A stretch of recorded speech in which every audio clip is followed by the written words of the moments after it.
Chapter 17. A week later Dorian Gray was sitting in the conservatory at Selby. Royal, talking to the pretty Duchess of Monmouth, who with her husband, a jaded-looking man of 60, was amongst his guests. It was tea time. And the mellow light of the huge, lace-covered lamp that stood on the table lit up the delicate china and hammered silver of the service at which the Duchess was presiding.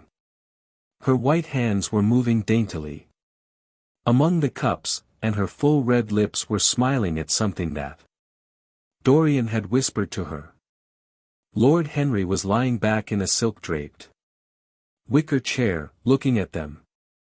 On a peach-colored divan sat Lady Narborough, pretending to listen to the Duke's description of the last Brazilian beetle that he had added to his collection. 3 young men in elaborate smoking suits were handing tea cakes to some of the women. The house party consisted of 12 people, and there were more expected to arrive on the next day. "What are you two talking about?" said Lord Henry, strolling over to the table and putting his cup down. "I hope Dorian has told you about my plan for rechristening everything, Gladys. It is a delightful idea." "But I don't want to be rechristened, Harry," rejoined the Duchess, looking up at him with her wonderful eyes. "I am quite satisfied with my own name, and I am sure Mr. Gray should be satisfied with his. My dear Gladys, I would not alter either name for the world. They are both perfect. I was thinking chiefly of flowers. Yesterday I cut an orchid for my buttonhole.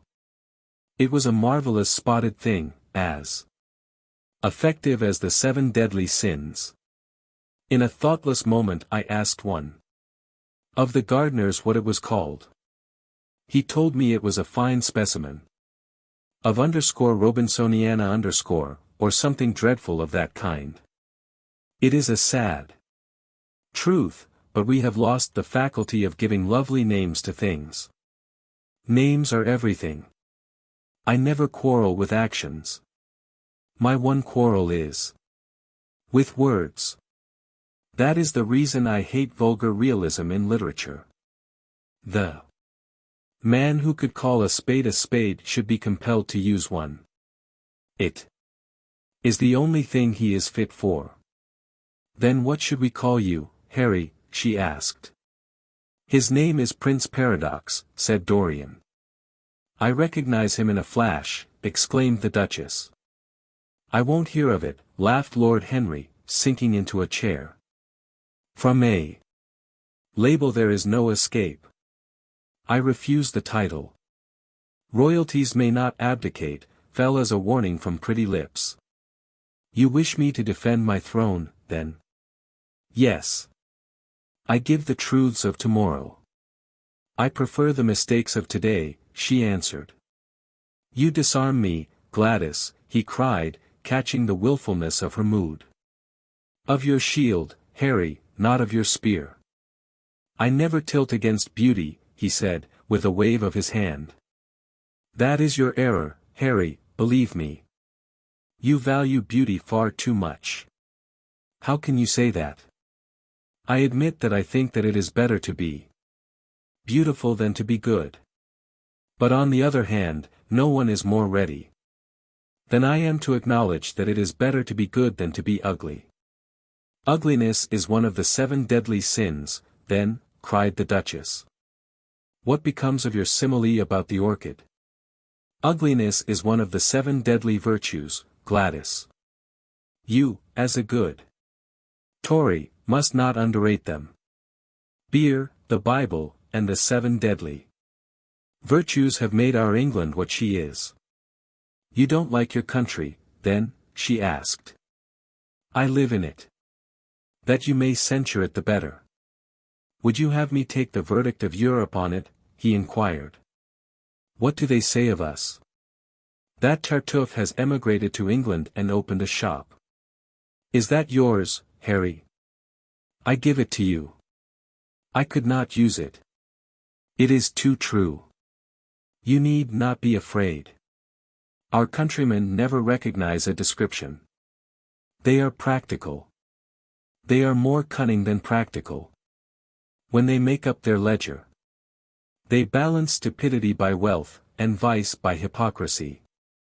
Still, we have done great things. Great things have been thrust on us, Gladys. We have carried their burden. Only as far as the stock exchange. She shook her head. I believe in the race, she cried. It represents the survival of the pushing. It has development. Decay fascinates me more. What of art? She asked. It is a malady. Love? An illusion. Religion? The fashionable substitute for belief. You are a skeptic. Never. Skepticism is the beginning of faith. What are you? To define is to limit. Give me a clue. Thread snap. You would lose your way in the labyrinth. You bewilder me.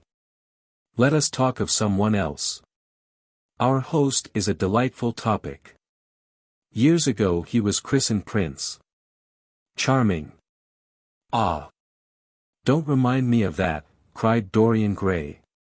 Our host is rather horrid this evening, answered the Duchess. Coloring. I believe he thinks that Monmouth married me on purely scientific principles as the best specimen he could find of a modern butterfly. Well, I hope he won't stick pins into you, Duchess, laughed Dorian. Oh. My maid does that already, Mr. Gray, when she is annoyed with me. And what does she get annoyed with you about, Duchess? For the most trivial things, Mr. Gray, I assure you. Usually because I come in at 10 minutes to 9 and tell her that I must be dressed by 8:30. How unreasonable of her. You should give her warning. I daren't, Mr. Gray. Why, she invents hats for me.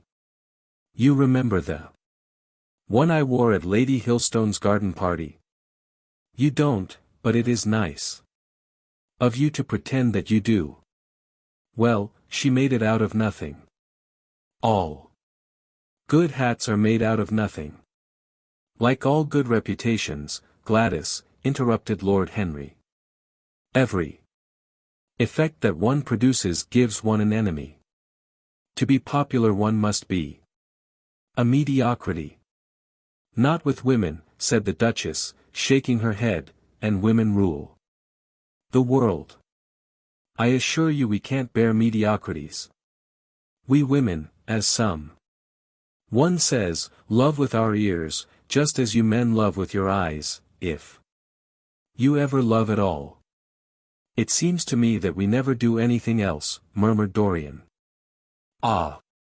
Then, you never really love, Mr. Gray, answered the Duchess with mock sadness. My dear Gladys, cried Lord Henry. How can you say that? Romance lives by repetition, and repetition converts an appetite into an art. Besides, each time that one loves is the only time one has ever loved. Difference of object does not alter singleness of passion. It merely intensifies it. We can have in life but one great experience at best. And the secret of life is to reproduce that experience as often as possible. Even when one has been wounded by it, Harry, asked the Duchess after a pause. Especially when one has been wounded by it, answered Lord Henry. The Duchess turned and looked at Dorian Gray with a curious expression in her eyes. What do you say to that, Mr. Gray? She inquired. Dorian hesitated for a moment. Then he threw his head back and laughed. I always agree with Harry, Duchess. Even when he is wrong. Harry is never wrong, Duchess. And does his philosophy make you happy? I have never searched for happiness. Who wants happiness? I have searched for pleasure. And found it, Mr. Gray? Often. Too often. The Duchess sighed. I am searching for peace, she said, and if I don't go and dress, I shall have none this evening. Let me get you some orchids, Duchess, cried Dorian, starting to his feet and walking down the conservatory. You are flirting disgracefully with him, said Lord Henry to his cousin. You had better take care. He is very fascinating. If he were not, there would be no battle. Greek meets Greek, then. I am on the side of the Trojans. They fought for a woman. They were defeated. There are worse things than capture, she answered. You gallop with a loose rein. Pace gives life, was the _riposte _. I shall write it in my diary tonight. What? That a burnt child loves the fire. I am not even singed. My wings are untouched. You use them for everything, except flight. Courage has passed from men to women. It is a new experience for us. You have a rival. Who? He laughed. Lady Narborough, he whispered. She perfectly adores him. You fill me with apprehension. The appeal to antiquity is fatal to us. Who are romanticists? Romanticists. You have all the methods of science. Men have educated us. But not explained you. Describe us as a sex, was her challenge. Sphinxes without secrets. She looked at him, smiling. How long Mr. Gray is, she said. Let us go and help him. I have not yet told him the color of my frock. Ah! You must suit your frock to his flowers, Gladys. That would be a premature surrender. Romantic art begins with its climax. I must keep an opportunity for retreat. In the Parthian manner. They found safety in the desert. I could not do that. Women are not always allowed a choice, he answered, but hardly had he finished the sentence before from the far end of the conservatory came a stifled groan, followed by the dull sound of a heavy fall. Everybody started up. The Duchess stood motionless in horror. And with fear in his eyes, Lord Henry rushed through the flapping palms to find Dorian Gray lying face downwards on the tiled floor in a death-like swoon. He was carried at once into the blue drawing-room and laid upon one of the sofas. After a short time, he came to himself and looked round with a dazed expression. What has happened? He asked. Oh! I remember. Am I safe here, Harry? He began to tremble. My dear Dorian, answered Lord Henry, you merely fainted. That was all. You must have overtired yourself. You had better not come down to dinner. I will take your place. No, I will come down, he said, struggling to his feet. I would rather come down. I must not be alone. He went to his room and dressed.